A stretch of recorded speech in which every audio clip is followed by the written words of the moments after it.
A paz do Senhor, queridos! Estamos iniciando mais uma videoaula subsídio de seu canal EBD Fácil e Motivadora. E na aula de hoje estaremos iniciando o primeiro trimestre do ano de 2024, comentando a lição de número 1, a origem da igreja. Neste trimestre nós estaremos comentando o tema central, o corpo de Cristo, origem, natureza e vocação da igreja no mundo. Lição esta deste trimestre comentada pelo pastor José Gonçalves, que ele é pastor, escritor e comentarista de lições bíblicas adultos da Escola Bíblica Dominical da CPAD. Ele tem uma vasta formação, ele é mestre em teologia, especialista em interpretação bíblica, graduado em teologia, licenciado em filosofia, além de ter ensinado grego, hebraico e teologia sistemática na Faculdade Evangélica do Piauí. Então, este trimestre, a lição bíblica tem um comentário do pastor José Gonçalves. O tema do trimestre é o corpo de Cristo, origem, natureza e vocação da igreja no mundo. E a lição de número 1, a lição que nós estaremos dando início a este trimestre, é a origem da igreja. O texto áureo encontra-se em Atos, capítulo 2, versículo 38. E disse-lhe Pedro: arrependei-vos e cada um de vós seja batizado em nome de Jesus Cristo para perdão dos pecados, e recebereis o dom do Espírito Santo. Verdade prática. A igreja é a família de Deus, comprada com o sangue de Cristo e selada com o Espírito Santo. A leitura bíblica em classe encontra-se em Atos, capítulo 2, os versículos 1 e 2 e os versículos 37 e 38. Então vamos iniciar a lição de número 1. A origem da igreja. Pois bem, meus amados irmãos, neste trimestre o tema é uma área da teologia sistemática. Entretanto, nós não vamos focar na apologética como uma defesa, mas sim como em questões doutrinárias. Então, o trimestre vai ter um foco em eclesiologia. É uma área da teologia sistemática e, como eu falei, o pastor José Gonçalves ele frisa isso bem no livro de apoio, que vai ser um trimestre não de cunho apologético, embora vamos ter sim alguns pontos em defesa da fé, mas o objetivo principal é doutrina, ou seja, é trazer ensinamento, conhecimento, aprendizado, para que a igreja venha se fortalecer na graça e no conhecimento de nosso Senhor Jesus Cristo. Nesta lição, o autor vai começar falando no tópico primeiro sobre o povo de Deus na Bíblia e na história. Neste ponto aqui, ele vai falar tanto no Antigo Testamento, no Novo Testamento e na história da igreja. Pois bem, no Antigo Testamento há uma série de palavras para referir-se ao povo de Deus.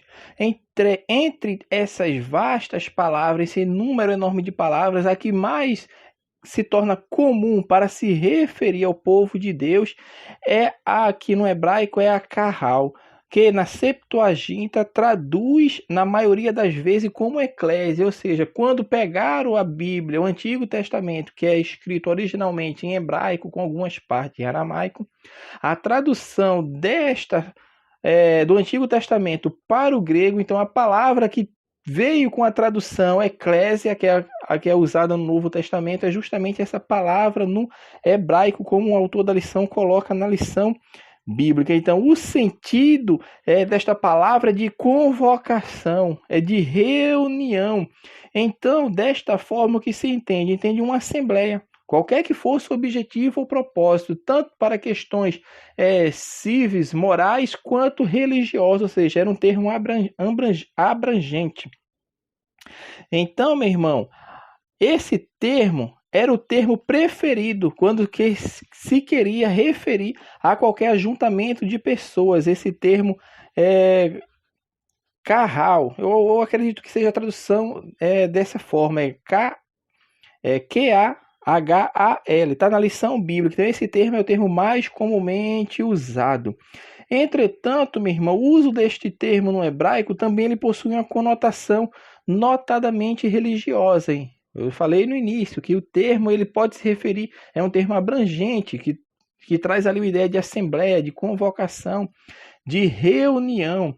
Então, meu irmão, este termo também ele tem uma conotação religiosa, porque ele também é traduzido como congregação, em referência à entrega da lei de Deus ao povo. Então, quando o povo, isto é, quando há congregação, que é justamente esse termo utilizado no Antigo Testamento, estava em festa, era a carral que se ajuntava, ou seja, era a congregação, era a reunião do povo ali naquele ajuntamento seletivo de pessoas, e não de todo o povo, mas era um ajuntamento seletivo de pessoas.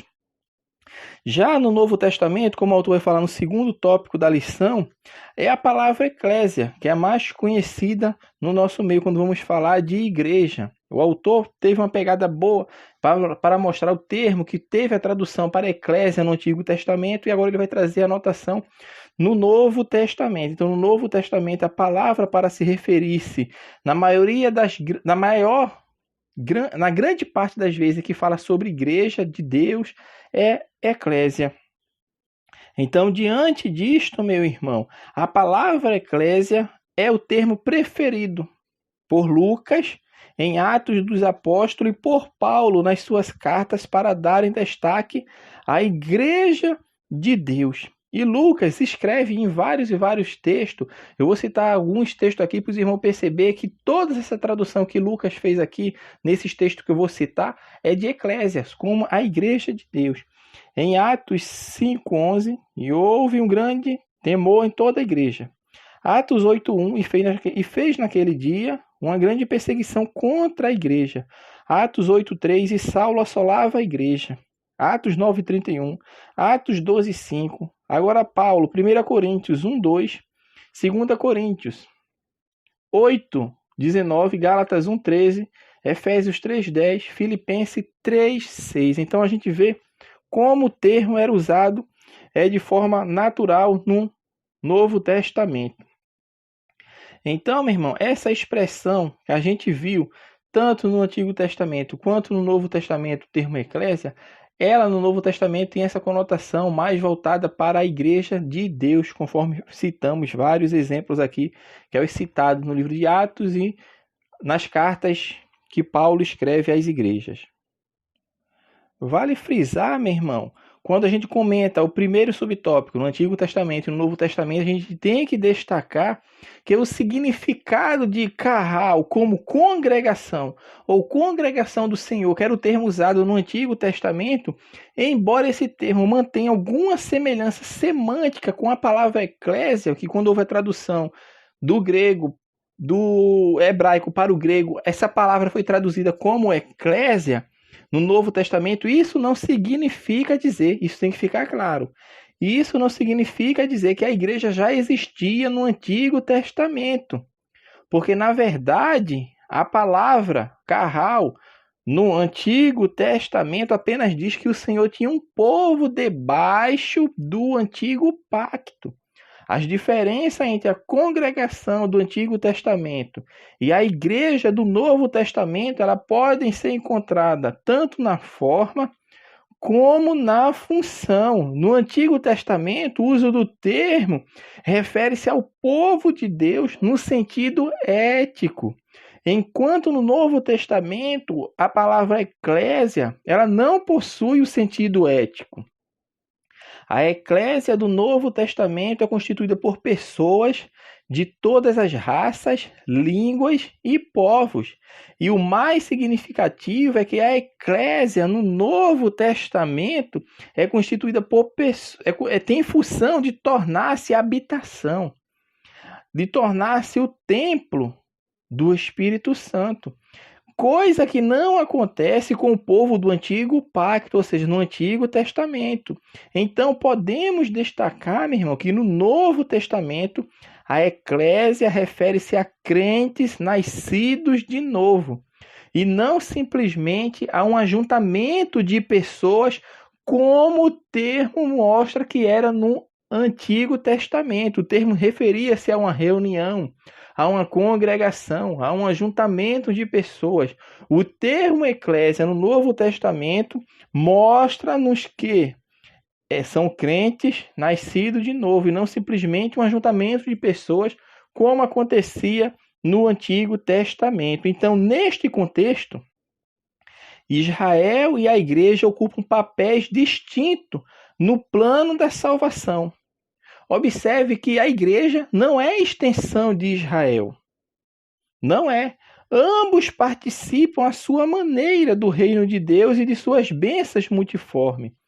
A igreja ela foi idealizada por Deus para ocupar um lugar de destaque na plenitude dos tempos. Paulo fala sobre isso em Efésios 1:4. E a sua importância ela é inegável. Israel, contudo, não ficou esquecido por Deus.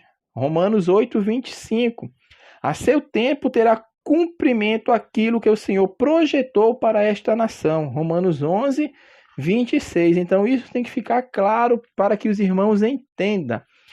Para que não venha dizer que a igreja já existia no Antigo Testamento. A igreja não existia no Antigo Testamento, porque ela viria a surgir na plenitude dos tempos. Nós vamos falar sobre isso um pouco mais à frente. O autor encerra esse primeiro tópico falando sobre na história cristã. Neste ponto aqui, o autor vai trazer apenas... deixou de falar, foi interessante isso também, que não deixou de falar sobre este ponto na história cristã, que é o quê? Que é o que a tradição católica fala e o que a tradição protestante fala. Por quê? Porque nós temos que considerar, sim, o que o catolicismo enxerga. Porque ele enxerga, como ele enxerga a igreja, o fundamento da igreja. Por quê? Porque isso vai ajudar a gente fazer esse contraste com a fé evangélica, que é uma fé... Eu não falo nem como o autor falou, que o autor coloca a nossa fé como fosse herdeira da reforma, porque de fato houve a reforma protestante idealizada ali por precursores e culminou com Martinho Lutero, mas a igreja, neste contraste que o autor procura trazer aqui para a gente, fazer esse contraste entre o que é o evangélico herdou da reforma e o contraste com o que ainda hoje é ensinado pela igreja católica. Então, o que o autor vai observar neste ponto aqui é que existe um documento da Igreja Apostólica Católica Romana que fala que a Igreja Católica ela é a Igreja Mãe. E o Papa é o sucessor de Pedro e vicário de Cristo. E a fé católica é a garantia da salvação. E dentro deste documento que o autor vai citar na lição aqui e também no livro de apoio, isso que nós estamos falando, meu irmão, é da profissão de fé tridentina, de 1564, conforme está exposta na bula de Pio IV. Então, tudo isso que nós estamos falando aqui é que mostra que os documentos católicos, eles verberam os dogmas católicos de que o apóstolo Pedro é a pedra fundamental sobre a qual Cristo edificou a igreja e de que fora da igreja não há salvação. E de que sentido ele está falando de fora da igreja? Fora da igreja católica. A gente tem que entender isso, que só há salvação quem estiver na igreja católica, é o argumento católico. Então, esse tipo de eclesiologia, meu irmão, ele existe em razão da crença romana, de que a Igreja Católica é vista como a única verdadeira igreja e sacramento da salvação. Assim, no entendimento deles, não existe salvação fora do catolicismo, e caso exista, será de alguma forma instrumentalizado por ele, ou seja, a Igreja Católica acredita que tudo referente à salvação tem que advir deles. Já o entendimento da fé evangélica, meu irmão, é que o único fundamento da igreja é Cristo e não Pedro. 1 Coríntios capítulo 3, versículo 11. O crivo, o que nos diz o que de fato é e o que não é a palavra de Deus, porque a primeira regra hermenêutica quando vai estudar a interpretação bíblica é que a Bíblia interpreta a própria Bíblia. Então, 1 Coríntios capítulo 3, versículo 11 diz que porque ninguém pode pôr outro fundamento além do que já está posto, o qual é Jesus Cristo. Então, desta forma, a igreja ela é criação divina e tem Cristo e não o homem como seu fundamento. Por outro lado, a igreja só se mantém fiel e verdadeira quando tem Cristo como cabeça e é fiel à sua palavra. E a igreja fora da Bíblia não pode reivindicar ser verdadeira, qualquer que seja ela.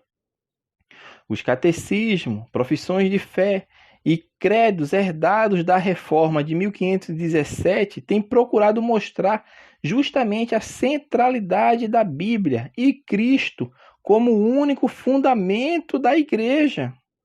Então, o que devemos frisar neste ponto da história cristã, com referência à igreja? A igreja é fundamentada em Cristo, porque Cristo é a pedra fundamental que a igreja foi estabelecida. Estabelecida. É isso que ele falou para Pedro, porque foi um erro exegético, né, de interpretação que a igreja romana faz da frase que Jesus fala para Pedro. Quando Jesus está questionando os discípulos e pergunta o que os homens dizem quem ser o Cristo. Quem ele é, e Cristo fala, e os discípulos falam, um diz que é Elias, outro João Batista, outro Jeremias, ou qualquer dos profetas. E Cristo diz, e vós quem dizeis que eu sou? E Pedro fala, tu és o Cristo, não é o Filho de Deus. Aí Cristo fala, olha, não foi nem carne, nem sangue que te revelou, mas meu Pai que está no céu. E sobre esta afirmação, a tradução seria essa, a melhor tradução, e sobre esta pedra edificarei a minha igreja, ou seja, sobre esta afirmação de que Cristo é o Filho de Deus. E sobre esta pedra ali não está falando de pedregulho, de pedrinha, que é o significado do nome Pedro. Mas pedra, falando de rocha, de pedra grande, firmeza, referindo-se a Cristo. O segundo tópico da lição, o autor vai falar sobre a igreja como criação divina. Vai mostrar a igreja como um ideal de Deus. De acordo com o apóstolo Paulo, a gente vê que a igreja não foi uma criação humana, nem tampouco uma ação de última hora. Ela foi um projeto de Deus desde a eternidade. Efésios 1:4, Paulo escrevendo fala, como também nos elegeu nele, em quem Cristo, antes da fundação do mundo, para que fôssemos santos e irrepreensíveis diante dele em amor. Essa afirmação de Paulo esvazia por completo a ideia de um improviso divino na criação da igreja. Então fica o fato de que Deus, na sua onisciência, sabia de antemão da queda do homem. E para salvá-lo, através da obra de Cristo, criou a igreja. E Paulo, quando está escrevendo aos Efésios, no capítulo 3, dos versículos 3 a 6, ele nos fala disso. Ele destaca esse mistério que estava oculto e que foi revelado. Que mistério é esse que estava oculto e que foi revelado? A igreja. Então, a igreja é uma criação divina. Foi um mistério que estava oculto, que só se revelou na plenitude dos tempos. Então fica claro, meu irmão, que a igreja ela não existia no Antigo Testamento. Deus tinha um povo debaixo do Antigo Pacto. Só que esse povo, embora fazendo parte do seu reino, não era a igreja. Então portanto, a igreja ela tem origem na nova aliança. Ela nasce no Pentecoste. Então, isso que nós devemos entender. A igreja, ela nasceu no Pentecoste, conforme a autor da lição vai nos falar. E o autor vai falar justamente sobre isso, o nascimento da igreja, no dia de Pentecoste, conforme está na lição. Esse segundo tópico aqui da lição, se os irmãos perceberam, vai falar justamente sobre a igreja como ideal de Deus. Vai falar sobre a igreja como uma realidade, que a igreja de fato é uma realidade, de fato ela teve uma criação, foi criada ou fundada não na antiga aliança, mas na nova aliança, porque foi justamente isso que Cristo falou. E sobre esta pedra eu edificarei, ou seja, Cristo não falou no passado, eu edifiquei, eu edifico, mas ele falou, eu edificarei a minha igreja, porque precisava de passar por alguns aspectos de sua vida para acontecer o surgimento da igreja, que seria sua morte, sua ressurreição e sua ascensão. E justamente no dia de Pentecoste, há ali a fundação da igreja, há ali a inauguração da igreja, porque é a partir daquele ponto que vai surgir a palavra eclésia, se referindo à igreja de Deus. A única palavra no Novo Testamento que fala sobre eclésia, que não é no livro de Atos, nem nas cartas de Paulo, nem nos livros posteriores, ela se encontra em Mateus, que é justamente quando Cristo fala que sobre esta pedra eu edificarei a minha igreja, mostrando que a edificação vai ser edificada ainda, não foi edificada. Então a igreja, como realidade, vai justamente nos mostrar isso, que a igreja tem um surgimento no livro de Atos dos Apóstolos ali, Lucas registrou de forma magistral o surgimento da igreja. E o terceiro tópico, o autor encerra justamente com aquilo que nós já falamos. A igreja surgiu no dia de Pentecoste. Ou seja, depois do Pentecoste, Lucas destaca que todos os dias acrescentava o Senhor à igreja aqueles que se haviam de salvar. Então a igreja, esse mistério que estava oculto na mente de Deus, foi revelado nos últimos dias para os seus santos apóstolos e profetas, ou seja, a igreja que estava na mente de Deus agora surge. Por quê? Porque é uma revelação progressiva, ou seja, tinha algo que estava oculto, e algo que está oculto não se vê, a não ser que alguém venha e revele. Quem revelou? Deus. Deus revela o surgimento da igreja e como ele se deu justamente no dia de Pentecoste. A igreja é fundada, é inaugurada, o Espírito Santo ali inicia a obra da igreja, ajudando, auxiliando, porque foi promessa de Cristo que ele iria partir, mas não os deixaria sós, mandaria outro Consolador, outro da mesma espécie, da mesma essência, dos mesmos atributos para ajudar a igreja, que agora estava fundada, criada e alicerçada e fundamentada em Cristo, que é o principal de tudo. O último tópico da lição, o autor vai falar justamente sobre a igreja como comunidade dos salvos, regenerados pelo sangue de Jesus. Por quê? Porque falar da igreja como sendo a comunidade dos salvos pelo sangue de Jesus, nós vamos falar. Por quê? Porque a igreja é a comunidade de pessoas, é uma comunidade de pessoas regeneradas, que tiveram uma experiência de salvação. Então, quem compõe a igreja? A igreja, aquele que foi regenerado, que passou pela experiência da salvação.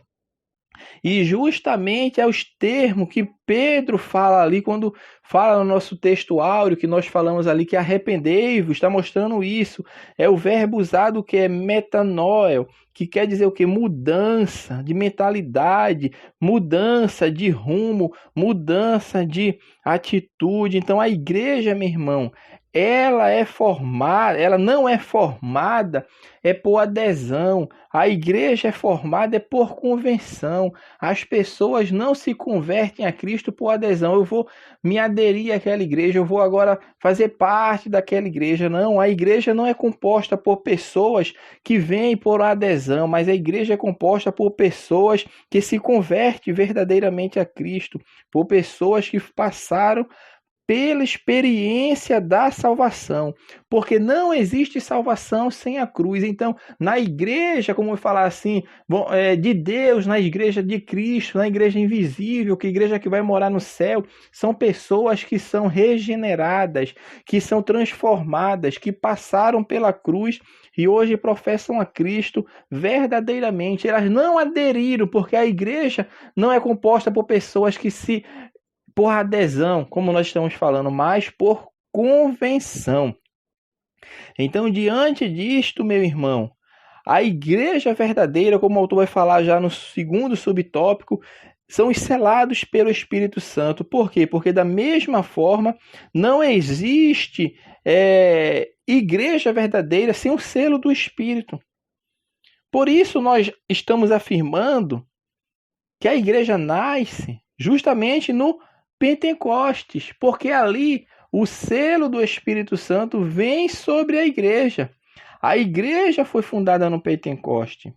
Foi quando se cumpriu o dia de Pentecoste que os discípulos foram cheios do Espírito Santo e que a igreja do Novo Testamento ela passa a existir. A partir de então, a igreja torna-se uma palavra proeminente no Novo Testamento. Atos 2,47, como nós já citamos, e todos os dias acrescentava o Senhor à igreja aqueles que se haviam de salvar. Atos 5,11, grande temor veio sobre toda a igreja. Atos 14:23, os presbíteros ordenados em cada igreja. Então a igreja tem o seu surgimento no Pentecoste justamente quando há o selo, o derramado Espírito Santo sobre os crentes que ali aguardavam a promessa do Pai. O autor encerra a lição falando sobre o batismo de Cristo e do Espírito Santo. Neste ponto aqui, o autor vai trazer justamente a diferença entre o que é ser batizado por Cristo e ser batizado pelo Espírito Santo. A obra de salvação que é operada no homem é uma obra operada pelo Espírito Santo. O pecador, quando ouve a palavra e se converte a Cristo, ele é inserido no corpo de Cristo. Essa inserção é o que nós chamamos de obra inicial, ou seja, é a iniciação daquela pessoa, a iniciação aonde no corpo ele é inserido, ou seja, aconteceu um batismo, e batismo traz justamente essa noção de passagem de uma posição para a outra. E é justamente isso que acontece. Por isso o texto que muitas vezes são citados pelas pessoas que confundem o batismo que é efetuado pelo Espírito Santo e o batismo efetuado por Cristo, para eles dizem que é a mesma coisa, e não é, porque em 1 Coríntios 12:13 ele usa esse texto, pois todos fomos batizados por um só Espírito, a fim de sermos um só corpo, quer judeus, quer grego, quer escravo, quer livres, e a todos nós foi dado de beber de um único Espírito. Então, este texto aqui, conforme nós estamos lendo aqui, deixa de forma clara. Está falando da igreja, da inserção do pecador na igreja, da inserção de uma pessoa à igreja. É o batismo realizado pelo Espírito Santo. O batismo do Espírito Santo. Quem faz, quem efetua é o Espírito Santo. O batizador é o Espírito Santo. O elemento é a igreja, porque o homem é inserido na igreja. Ele agora vai fazer parte da igreja. E o candidato é o pecador. Porque para haver batismo tem que haver 3 elementos. O batizador, o candidato e o elemento. Tem que haver esses 3 elementos. Por isso, no batismo em água, existe o candidato, é o crente, o batizador, os pastores, e o elemento, a água. O batismo que é efetuado pelo Espírito Santo, existe também 3 elementos. O candidato é o pecador convertido. O batizador, o Espírito Santo. E o elemento é a igreja. No batismo com o Espírito Santo, observe aí que eu estava falando do batismo do Espírito Santo, ou batismo pelo Espírito Santo. Agora, o batismo com o Espírito Santo é o que João Batista falou. Eu vos batizo com água, mas depois de mim virá um mais poderoso do que eu. Ele vos batizará com o Espírito Santo. Então, a diferença entre o batismo do Espírito Santo e o batismo com o Espírito Santo é justamente essa, a iniciação do homem no corpo de Cristo é o Espírito Santo que faz. Já a segunda bênção, que é o batismo com o Espírito Santo, quem batiza é Cristo. A Bíblia deixa de forma clara que quem batiza é Cristo. Não é iniciação, mas é capacitação. Todo crente ele tem o Espírito Santo. Se converteu a Cristo, tem o Espírito Santo. Mas há capacitação, revestimento de poder, que faz com que o crente tenha mais ousadia, que faz com que o crente tenha mais autoridade, é Cristo quem batiza com o Espírito Santo. O candidato é o crente. O batizador é Jesus, o elemento é o Espírito Santo, porque o crente é imerso no Espírito Santo, ele é cheio do Espírito Santo. No sentido dínamos, de poder, de autoridade. Então, só crente batizado com o Espírito Santo tem poder e autoridade? Não, não é isso que nós estamos falando. Nós estamos falando que a capacitação, que Cristo assim falou, ficar em Jerusalém até que do alto seja revestido de poder para ser minha testemunha. Para que serve o batismo com o Espírito Santo? Para ser testemunha com ousadia, poder, autoridade. O livro de Atos é a nossa história. O livro de Atos é a nossa história. Depois que os crentes são batizados com o Espírito Santo, porque eles já tinham o Espírito Santo, Jesus soprou sobre os discípulos. Em João, se eu não me engano, capítulo 20, versículo 22. A Bíblia fala, e Jesus soprou sobre ele e disse, recebei o Espírito Santo. Ou seja, eles tinham o Espírito Santo. Porque o batismo é uma bênção pós-convenção. Então, neste último tópico, o autor quer frisar justamente isso. O batismo de Cristo, que é o batismo com o Espírito Santo, e o batismo do Espírito Santo, que é a iniciação, é a inserção do homem na igreja. Então, assim, meus irmãos, nós estamos encerrando nossa primeira lição desse trimestre, falando sobre a origem da igreja. Que Deus abençoe os irmãos e até a nossa próxima aula, se assim o Senhor permitir.